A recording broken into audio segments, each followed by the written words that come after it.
Hey everybody, Ben here. Thanks for being here. Thanks for showing up for yourself each and every day. So this one might be a bit confusing. I might confuse myself, but I'm trying to get an answer to understand something, and we'll see what comes through here. So earlier in the week, I was describing to someone how a VFD works, a variable frequency drive, which is uh, just a control for a motor, if we will, to be able to change the speed of it. And normally that starts with AC current, which most of us have around the world, in our house, in buildings. It is alternating current. It goes up and down or back and forth. It's normally depicted as a sine wave like this, up and down. And it converts it to DC, which is direct current, which is a straight line. So how can a motor that needs that up and down wave, if we will, to run? So this takes that straight line and kind of makes a square wave to kind of replicate the up and down wave. And through that, we can change the hertz, which is frequency, and we can run it at different speeds. If we think of like a fan in a house that maybe it has three speeds, low, medium, high, or off. This would kind of be like a knob that we can hit every speed we would ever dream of. And when I said that, I said, hey, we take AC current, we turn it to DC, and then we change time. I said time. And that's not really what's going on, but that's what came out of my mouth. And I felt a heavy chill. And I said, well, I better write that down. So I was reflecting on it a bit. And everybody's going to have a different perspective of time. Time, as we know it, there's a clock and it changes. And we either use that time or we don't use that time. And whatever happens with that time happens with that time. Maybe we're running out of time. Maybe we have too much time. But uh, like I said, we're gonna get confused here. So we're gonna see where we get at the end. So with time in general, I thought of that movie Interstellar, and they said gravity is time, which to an extent we could look at it that way. Weight, the pressure slows things down. Just looking at the ball dropping, no gravity, it's not going to drop. With gravity, it moves faster. And then I'm looking at frequency in general, which is, we'll just say a rate of something. And then we can look at vibration as the physical movement of something. So if we then look at alternating current, our experience, not saying that this holds true, but just as a reference point, up and down, we can look at our emotions. We can look at direct current, that straight line. Let's pretend what people look as heaven, unconditional love, that straight line. It is just always there in that space. It is ever so always consuming. There is no there's nothing coming in that can change that feeling. Uh, this up and down we could see as our experience. Things happen in the external that make us feel a certain way. If we were in that space of deemed as heaven, nothing would alter that state. So, looking at the function of the VFD, we're taking uh, we can view that as the starting point of our experience, and then going towards unconditional love, this direct line, and then changing it to time. But what I'm getting at is going the other way. Uh, if we really look at that wave, I guess it'd be easier if I had something to draw on. But looking at that wave, we can look at that as positive or negative experiences in our life. And they are going to continuously happen. This is life. This is our experience. We could try to stay up there on that higher point of always being in a positive state. But where am I going with this? Now the idea of time's coming back. We're going to be all over the place. I'm hoping at the end we get somewhere. So let's just look at time like uh, I'm in debt and it's going to take this long to get out of debt. And we can look at it as a woman getting older and wanting to have a child and looking at that biological clock. And we can try to force time and skip this fear. The same thing with the fear of the debt and trying to get out of it, or trying to speed up the process to change time. But that emotion, that swing, we are always on that lower wavelength because that belief is true, that experience is true, time is true, everything that we believe is true. Uh, because we're co-creating, we are experiencing it. I talk a lot about belief on my channel, and changing that is difficult. That's always going to be up against a fear, a worry, a wound, or a trauma, a complex we created around life experiences. So we have, I'm sorry, we're just going to be confused here for a while. So we have the experience of unconditional love. If we passed, we would end up there, however we want to look at this. It's always there. And trying to, I personally feel that being here, we can't be there all the time. We can't be in that space. I mean, the goal would be to be, but there's a lot of other things going on that we might not be aware of. And that hold up, that wave, we are trying to, I would think most in the spiritual community are trying to get to that vibration or that frequency, to constantly embody that, to experience it, to be that anchor point. And trying to bring that into this experience is, uh, it's a different rate, if we will. It is a different current.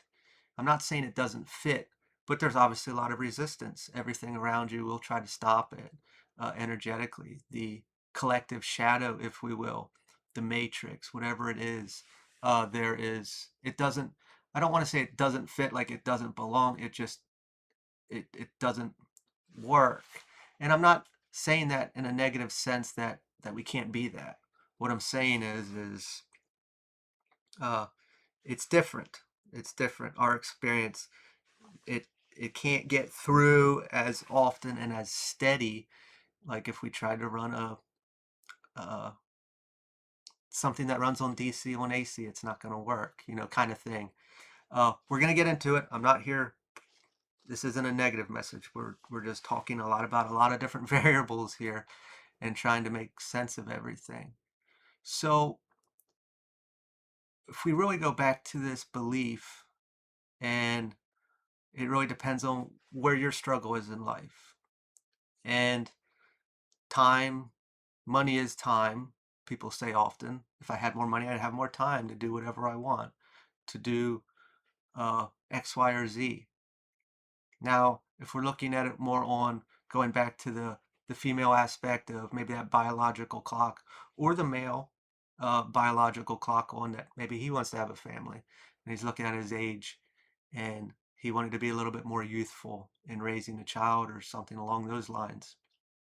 Uh, we have to, we're already kind of hanging our coat up there. We're already kind of saying, well, this is out the door for me. We can even look at it as somebody that might be in their 60s or 70s and they wanted to do something that they see a lot of people in their youth doing and say, my body hurts, I can't do this. A lot about this on time and changing time. I think very truly, if we hold that energetic signature, that vibration, we age differently, we look differently. I'm often told I look a lot younger than I am.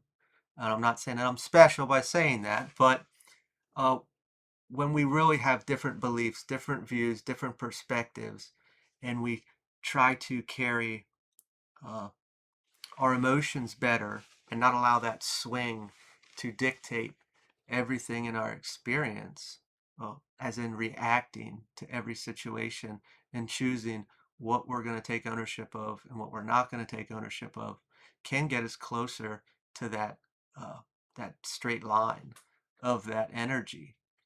There is going to be a lot of resistance. We are human. That's where I was getting at with the currents, if we will, don't fully align because we're still human. You could be whatever you want to call yourself, or as others may call themselves, very high energetic beings, star seeds. indigo children, earth angels, chosen one, whatever you want to say. Uh, they do have that frequency, that vibration, if we will, naturally. But we're still human. We're still here in this experience. We still have that experience, and we're going to have that up and down. It's quite hard to stay that steady line. If we did, I don't think we'd be here. How could we? We wouldn't be able to exist. How is it that the spirits from other realms aren't always visible, or they're coming through in different ways? Because they're at such a high frequency, that they vibration, that they can't exist here. So uh, I'm not saying to turn away from always trying to hold your vibration high, but have some compassion for yourself and remember to be a human. Like, what is the goal here? Is the goal here to, you know, I'm asking, this is for you to answer. Is it to completely be this super high vibrational being that we can't be here, which in essence, a lot of people probably don't want to be here. And I get that. But we're given this opportunity to be here for a reason in this experience. And the point isn't to go home.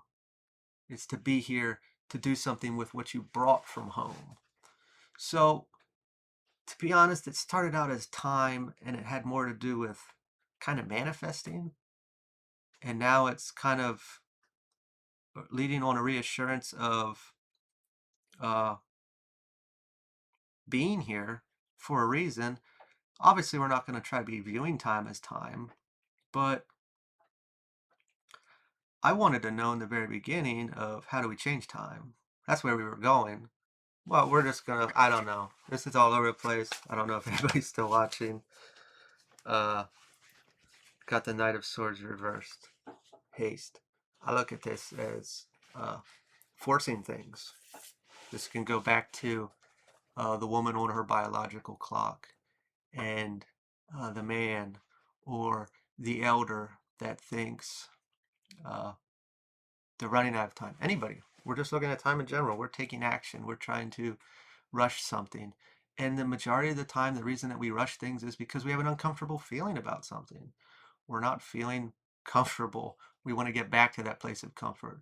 We can look at tower moments and having things ripped from us that had some sort of comfort, whether it was actually bad for us or good for us.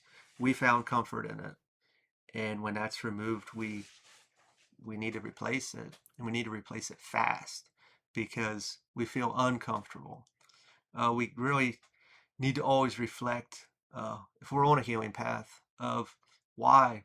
Why do I want this? Why do I need this? Even if it's a manifestation in the future that I'm yet to have, is this for a wound? Is this going to pacify a feeling that I have of fear or worry or a lack mentality? If I'm leading with that, I'll always be in that space. Even if I had it, I'll still be there to an extent because that fear or that worry or that suppressed trauma within me needs it. But even with it, it's still in me, and I might still have that belief. Like, say we had a lack mentality about money, and we actually get to a place that we are making decent money and we're saving and whatnot. I'll still have that fear because I believe it inside. It really goes with like the Four of Pentacles, clenching it so tightly because I have that embedded in me. It's going back to this belief aspect that I don't have time, that my body cannot produce a child at this age, uh, or that I can't even love something. We put a lot of, or be loved, we put a lot of structure in our life, and we lead with that based upon these beliefs and these fears. And those aren't always easy to change because whatever's up against it is something that has been holding us back for probably most of our life, or guiding us in a direction to feed it or to pacify it, to keep it alive, versus actually healing it and being free of it. So I really do promote asking ourselves, you know, why do I want this so bad? Or why is this going to bring me some sort of stability? And if it's something I've kind of always been chasing or struggling with, probability is there's a fear or a wound up against it. My hands feel like butter, like I can't feel anything. I don't know what's going on. I don't really like this shirt. It's all puffy. It makes noise. The full reverse, stagnation. Uh, Being in a place, whether we were going after something in general, uh, manifestations, really wanting something, yearning for something, and it never comes, or it's always the carrot in front of the horse. It's too far to reach. This can also be us not taking action because of an insecurity or something holding us back. We're not able to hold this, but yet we want it. Uh, I talk about like a lot of these, the belief, the want, the desire, and the what's holding us back. Someone said the other day, I think she termed it in three different terms. I don't remember because I couldn't grasp what the word was. But the way I'm looking at it is the belief within, uh, what the wound is, or something that holds us back, whether a lack mentality, an insecurity, a fear, and I guess what it is that we want, and really connecting those dots of uh, we probably can't see the wound or the fear or the worry because our shadow or subconscious is justifying it. So that's going to be hidden unless we start to see it. But we can look at the want, what I want, and what keeps happening in my life, why it's further and further away. And when we started pulling cards, I kind of got away from what I started with. But let's go back to uh, the alternating current, which I deemed as our emotion, the up and down, the ebbs and flows of life. Uh, Sometimes we can look at it as people talk about climbing mountains, and we can either give up or we make it to the top. But it depends what your mountain looks like. Does it feel like you're going down more, or do you go up and then you just go back a little bit? And you go when you go back up, do you make it further, or are you going, or do you feel like you're just continuously going down back into a valley versus up the mountain, or did you just turn around completely and walk away? Uh, there's always the most resistance in our life is connected to that fear or that worry or that insecurity. And we can't always see it because, like I said, the shadow is justifying it. It's going to manipulate its way around it to keep it kicking, to keep it alive. If we were in that space of so-called heaven and the unconditional love experience, we wouldn't want for anything because we wouldn't need anything. Anything and everything we wanted is there. When we're in this experience, I often say we go to the external to feed or pacify the wound, the fear, the insecurity. But in essence, the external, that experience created it. And it's not to stay in a place of victimhood. It is stop going there for it and bring it back into here and create it. If we're looking for the external to generate this higher vibration or this frequency, will constantly be let down because we have to generate it within ourselves to uh, heal that wound in essence. But through this process of generating it ourselves, uh, the external reflects on its own through the mirror. I'll have to rewatch this. Hopefully it gave some substance. I don't know where we're at. That's too many, guys.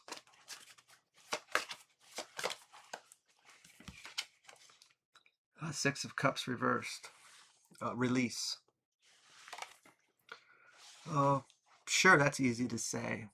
Release the need for this, release the want for this, surrender, all those things. We hear that often in the spiritual community. And how easy is it really to release it? If you would have already had what you want or what you feel that you need by now. Uh, the yearning for it is not having it. And the resistance is within us of not feeling that we are uh, entitled to it. And entitled sounds like a nasty word, which is probably the resistance beyond it, if we really think of that. When I think of an entitled individual, I think of somebody that is very full of themselves, that takes because they're number one and they deserve it. And really walking into that position of that you do deserve it. And most of the people in the spiritual community, I could say, could come off as a pushover at a time. And that's not a nasty word here, but if you really think of it, we're constantly trying to be very kind, giving, and understanding individuals. But at what time do we forget about ourselves by giving all of this and being an open uh, receptor came through, but also uh, placating so much for others around us, we forget about ourselves and we don't put ourselves first. And through that, we think we are being a good person, but in reality, we're hurting ourselves. And we may look at our life and not understand, why do I have this situation while everyone else has the different situation or the upswing of that wave, and I'm on the lower end of this pole.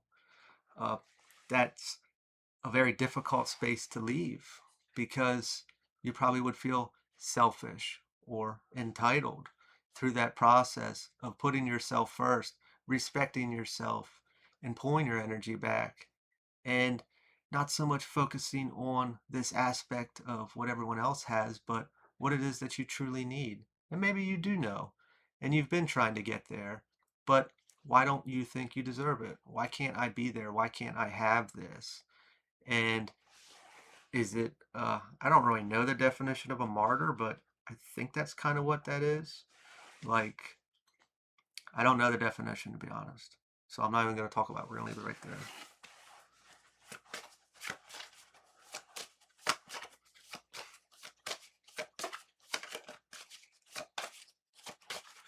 Well, given the time, I guess we should get one more.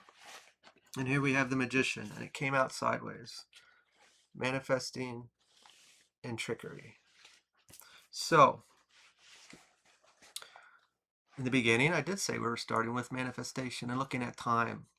And I don't think I fully ever understood what I was trying to say. Maybe it'll make sense when I rewatch it. But we can change time, because number one, time is a perspective. It is our perspective. Everybody's perspective of time is different. Somebody that doesn't have a care in the world, doesn't know what day it is, doesn't care what time it is, eats when they're hungry, goes to the bathroom when they have to, sleeps when they want, and they do whatever. Somebody that is like structure. Sometimes we like structure so much to keep our mind from running. What happens during that period? Uh, do we have to feel things we don't want to feel? Do we have to worry? You know, all these distractions. Most of the time, we have to look at those. If we want to get through something, if we want to heal something, maybe it's too unbearable. How do we numb it? How do we turn those experiences off? So, if I want to change time, which would be through, we can look at that as gravity, the weight of something, the movement of something. Uh, I'm getting lost again. It's right there. I feel like I can say it, but I can't. Maybe it's because I'm on camera and I'm nervous. I don't want to say the wrong thing. I don't know. It's very simple, but I just can't put words to it. We'll go back to manifesting. So, we're struggling in this place, and oh, we can do this very easily. We do it so easily, and you can show yourself how in all the negative experiences that you're having in your life. Uh, and the only reason I say it that way is because the majority of us in this experience, it's very easy for us to talk about the negatives. And if we try to stay in a positive light and we interact with others, they're probably going to talk about the negatives. We're going to complain, and we're constantly looking for that validation, that reassurance that, hey, yeah, that does suck, or that's horrible, I can't believe they did that.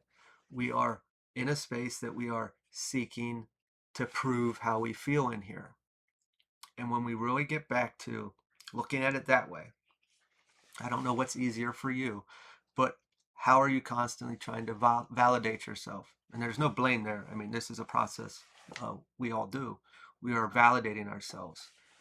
Uh, how I feel in here, my external is proving to me.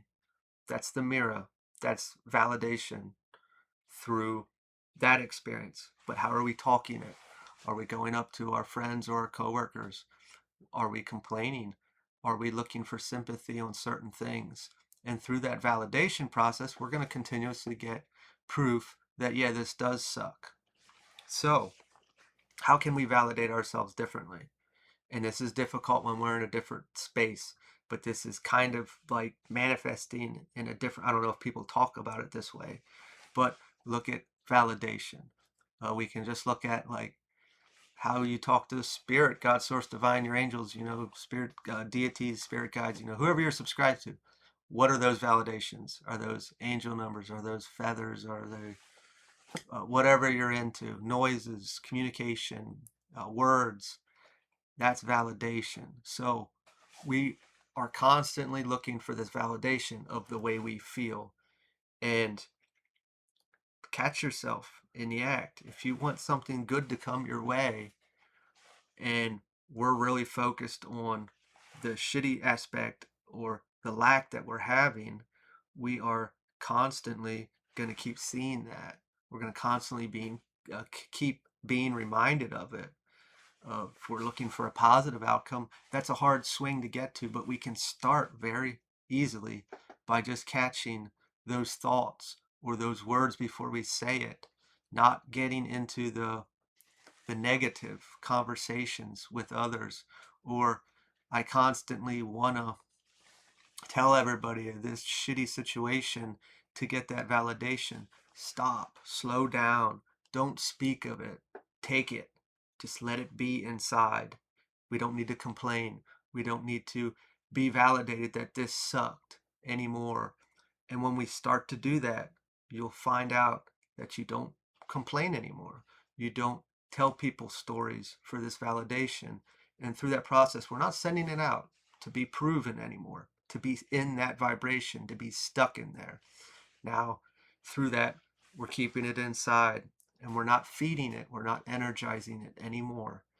And through that, I now have control of it. That energy is in here, and I might be down in the dumps, and my situation really might suck ass. But I can change that through this process. And then when we get into interacting with others, it is our choice whether to get into that, feed that energy as well. Or if they say something and then you want to chime in and say something deeper to get a comparison or competitive, like, hey, I had a worse situation, or, whatever it may be.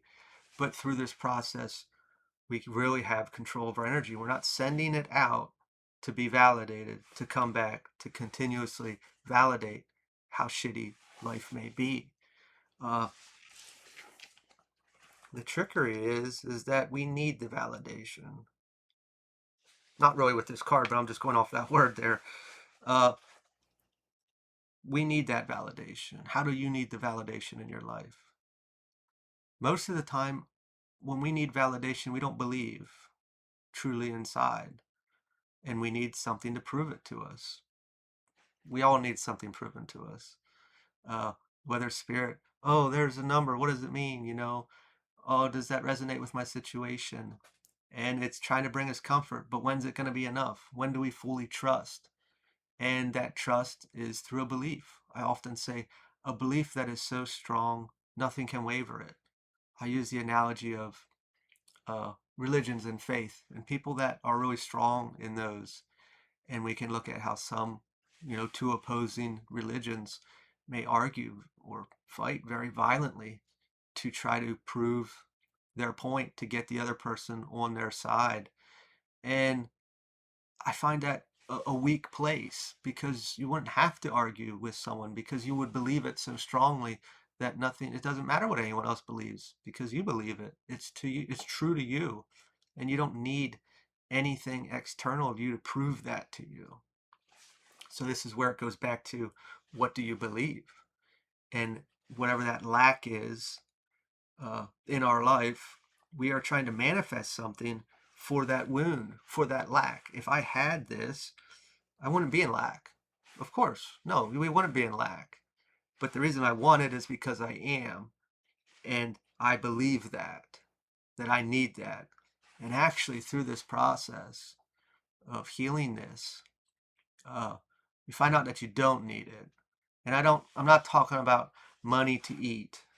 I'm talking about like when we actually get there, naturally we're at that vibration. We're that energetic match for it. And we have it then because we're not in that yearning place. We're not in that lack place. It's not distance from us. But through this process, if I want this for the wound, I heal the wound, so now I don't need it, if that makes sense.